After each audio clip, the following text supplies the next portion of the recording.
Okay, so today we're going to take a look at how logarithms and exponents actually interact as inverses. So what we're going to start with is kind of the theory of how they cancel out, and then we'll go through and talk about how we can actually utilize that. So logarithms are the flip side of exponents. So we can use them to cancel out exponents and reveal what we need to know. So our basic idea that we're going to use here is a couple things. First, log base b of b of a equals a. So log base b of that same matching b can cancel out, and we'd just be left behind with the exponent that was there. Our second one that we're going to make use of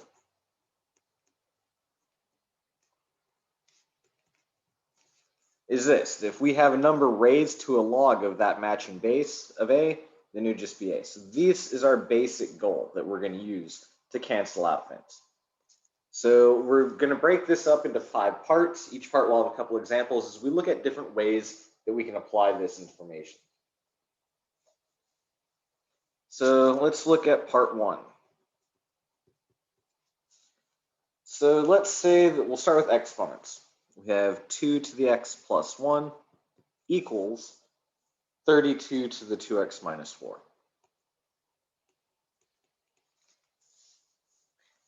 So here's our first thing to solve. And we look at this and it doesn't really seem to have an easy way to approach it.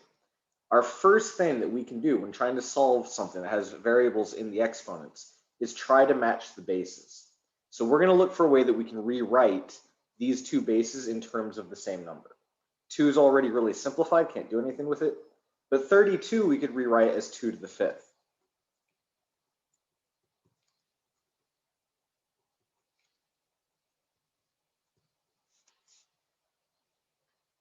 Now, from our exponent rules in Unit 6, we know that a exponent raised to another exponent multiplies. So we can distribute this 5 to the 2x minus 4.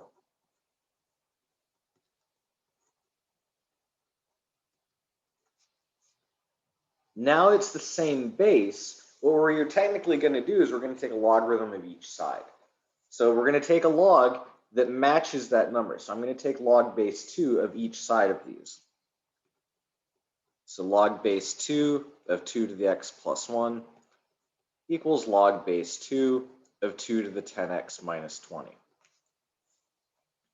Log base 2 of 2 cancels out, leaving us with just the x plus 1. Log base 2 of 2 cancels out, leaving us with the 10x minus 20. And now we have a simple linear equation. We can move the x's, we can move the other number, and then we can divide. And we'd get 7/3.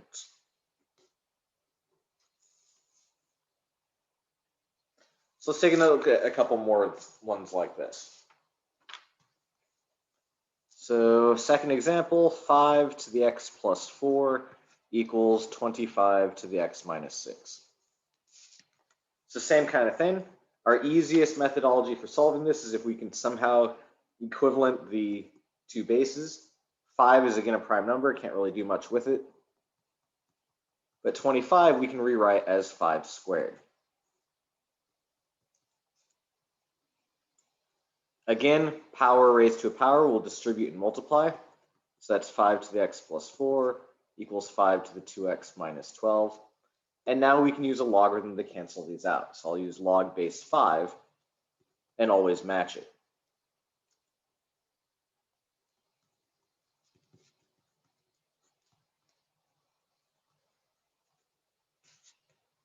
Log base 5 cancels, log base 5 cancels, and we're left with just the linear equations on top. This now is a nice simple linear equation. We go ahead and solve it, move the x's to one side, the numbers to the other, and we have our answer. So let's do one more example of this.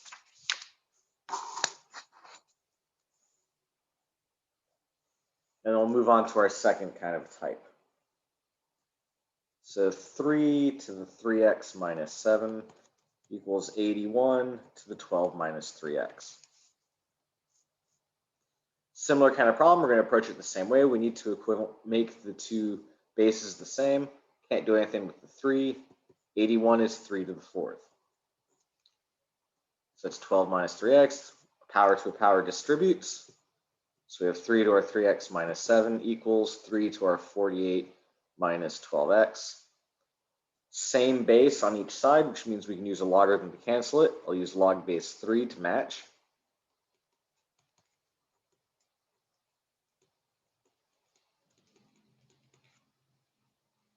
Log as 3's cancel, and we're left with the exponent parts. 48 minus 12x. Again, this is still a linear equation, nice and easy to solve. I can move the x's over, move the 7 over, and then divide by the remaining coefficient, leaving us with 11/3. So that's our basic first approach for dealing with things in exponents. If we can somehow make the bases the same, we can use a simple log and cancel it out. All right, part 2. So what if we can't make them the same? So 8 to the x equals 20.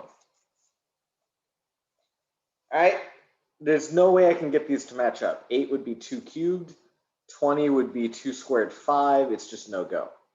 So I can't make these two sides equivalent. So what we're going to do is we're going to use logarithms to try to solve it in a way that we can make it useful. I'm not requiring people to do exact values. So what instead we're going to do is we're going to use the equivalent of a change of base formula and a couple other tools in order to make it so we can get approximations using our calculators. So our calculators can do log base 10, which is just regular log, and they can do ln. So once I have it isolated to what I need is the exponent and nothing else around it, I'm going to take the ln of both sides. So that gives me ln of 8 to the x equals the ln of 20. Now our third property for logarithms stated that we can take an exponent and we can move it out front as multiplication. So that's what I'm going to do. Remember, ln 8, ln 20, these are just numbers. It's just x times something. So to cancel it out, we can actually just divide both sides by that ln. So we get x equals ln of 20 over the ln of 8. And that we can actually put into a calculator and get an approximate value. So ln of 20 divided by the ln of 8. And we'd get 1.441. All right, let's try another one. We could do 10 to the 3x plus 4 equals 9. It's the same kind of approach here. What we can do is logarithms don't really play well if we have other terms going on. We want to isolate the term that has what we need in the exponent. So first, I need to move away anything else. So I'm going to subtract that 4 from each side. So I get 10 to the 3x is equal to 5. Now we're ready to do it. If you don't want to have to think about it, you can always use ln's every time. We'd run through the same process here. You'll get an answer. It'll be fine. However, since this is a 10, we could use log, and it'll actually be a little bit faster. So that's what I'm going to do this time. I'm going to take log of both sides.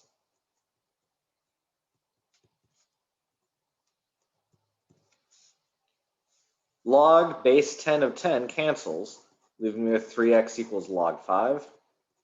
And then I can simply divide by 3. Log 5 over 3 is, again, something that we can put into a calculator. So I can go ahead and put that in.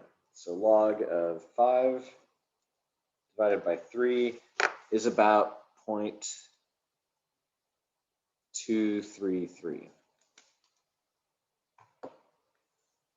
All right, final example of this type. We can do 4e to the negative 2x equals 17. So again, my preference is to isolate this as much as possible first. So I'm going to get rid of the 4.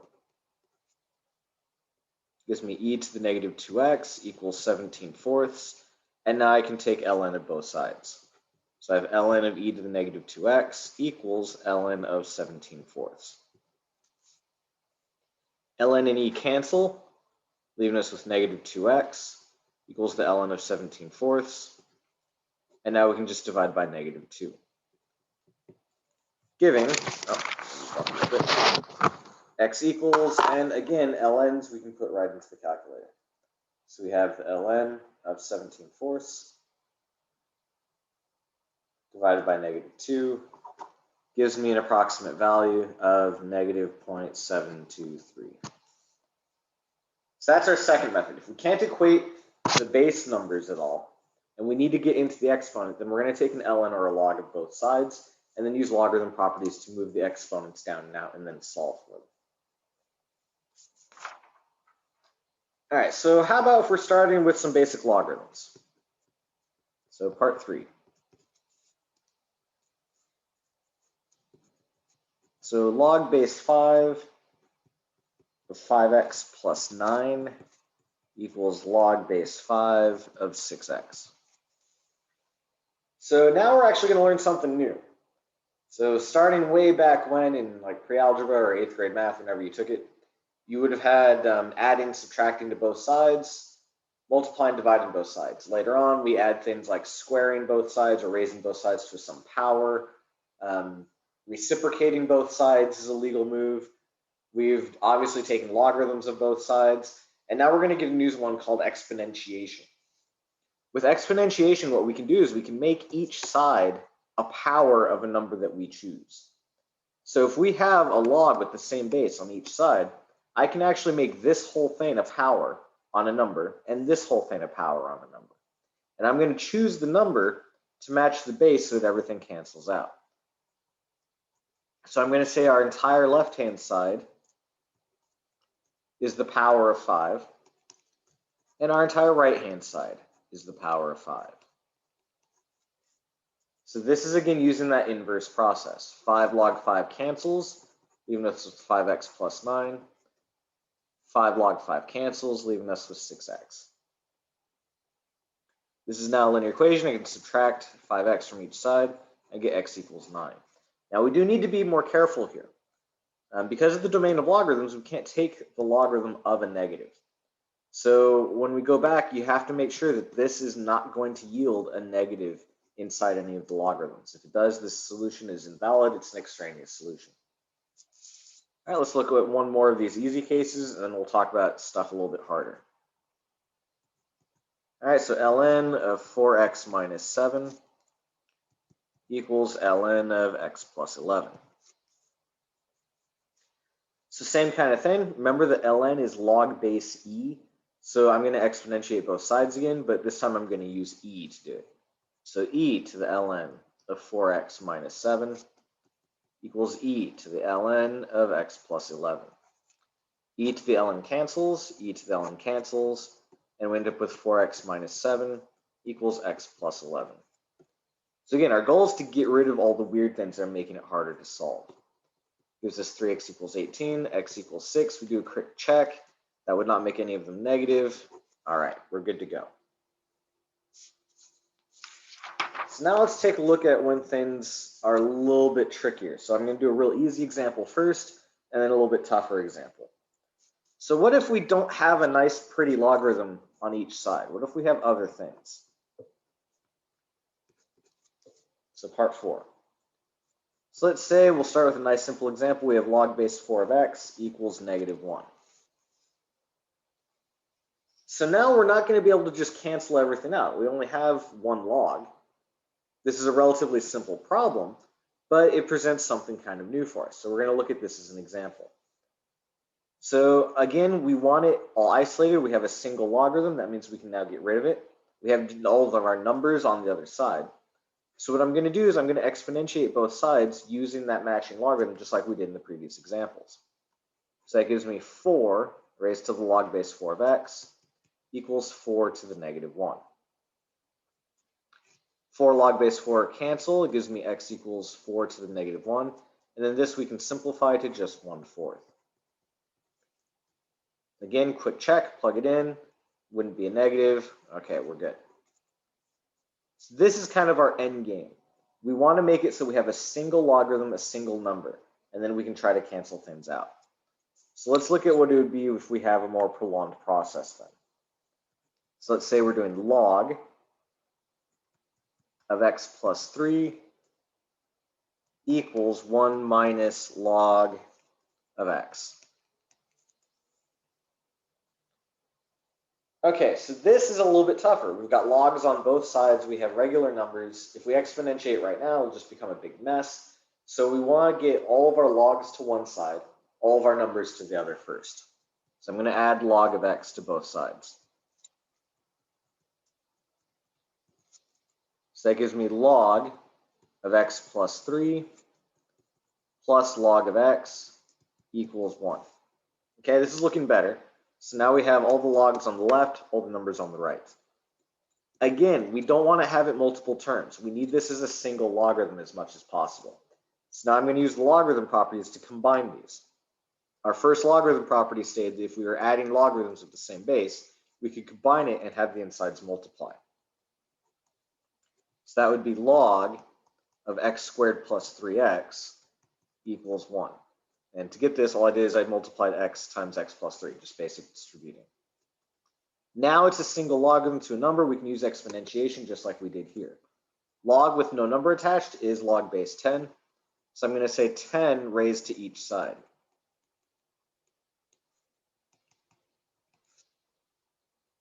Log base 10 cancel. We have x squared plus 3x equals 10. And this is now our good old friends, the quadratics. So to solve this, we need to set equal to 0 and then use any one of our various tools. So we have x squared plus 3x minus 10 equals 0. And we can solve this however you want. Completing the square, graphing it, you could do quadratic formula, you could solve via factoring, I don't care. You just have to be able to solve it. This is factorable. So this is x minus 2 times x plus 5. Oh, my laptop's about to die. Let me plug that in real quick.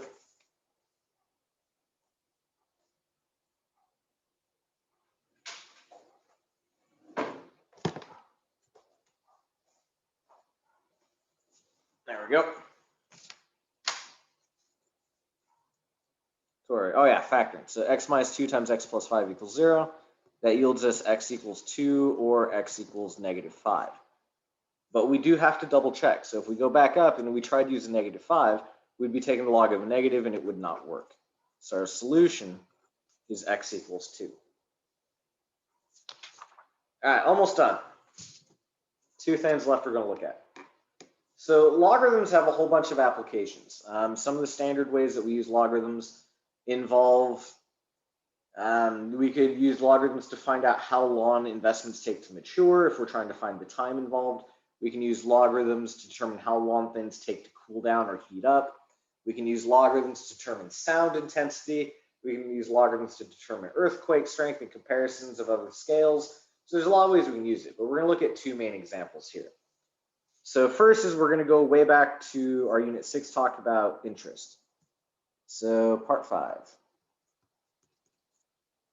So let's say we have $50,000 invested at 8%, compounded monthly.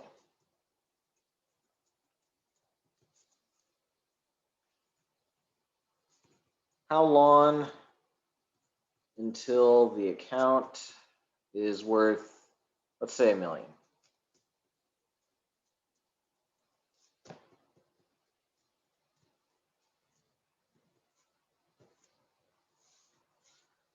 So before we always knew the length of time, and then we were finding out how much is in the account. Logarithms enable us to actually find out how long it will take to reach a given value. So this is compound interest. We're still going to use our compound interest formula from before. If you'll recall, that was this guy.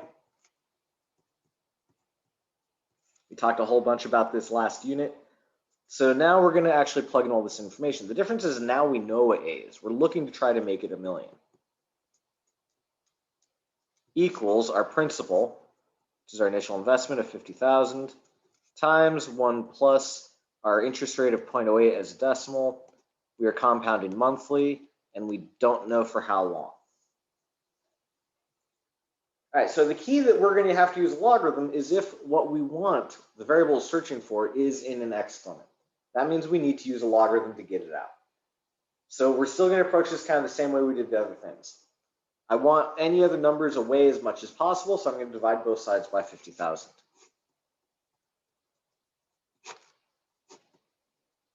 So 1 million divided by 50,000 is 20. So we have 20 equals 1 plus 0.08 divided by 12 raised to the 12t. Honestly, at this point, you could type this into your calculator, get decimal if you want to do it that way. I tend to leave it like this until the very end, just so I don't make as many mistakes. So we have it all, something to a power with a variable. It's all by itself now. So now I'm going to take the ln of both sides. So ln of 20 is equal to the ln of our 1 plus 0.08 over 12 raised to the 12t. We can use our exponent properties to take this guy out and move it into the front.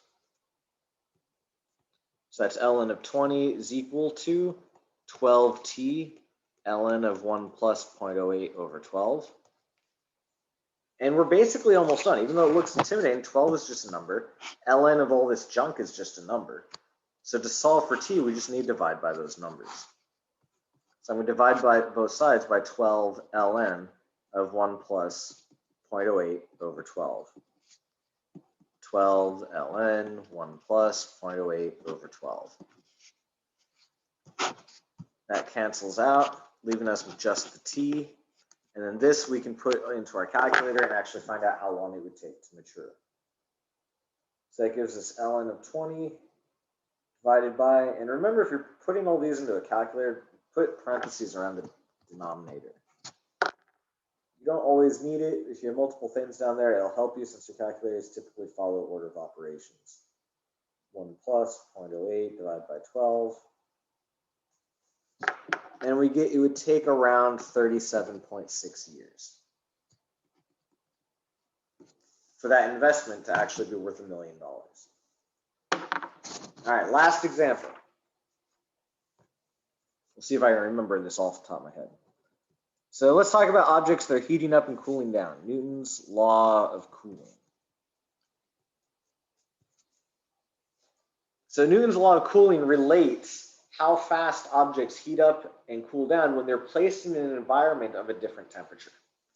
So our basic formula is, okay, the ending temperature is equal to starting temperature minus the ambient temperature times e to the negative r, r being the cooling rate, lowercase t being the length of time, plus the ambient temperature again. So again, ending temperature, starting temperature, ambient temperature, so basically how hot it is outside.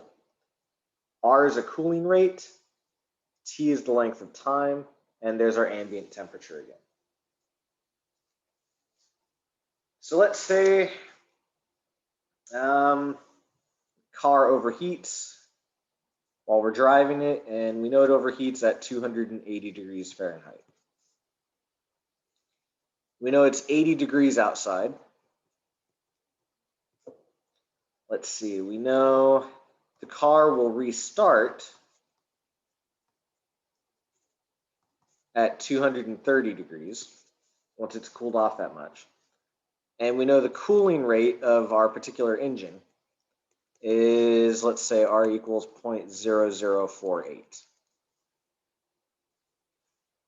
So how long until the car can turn back on?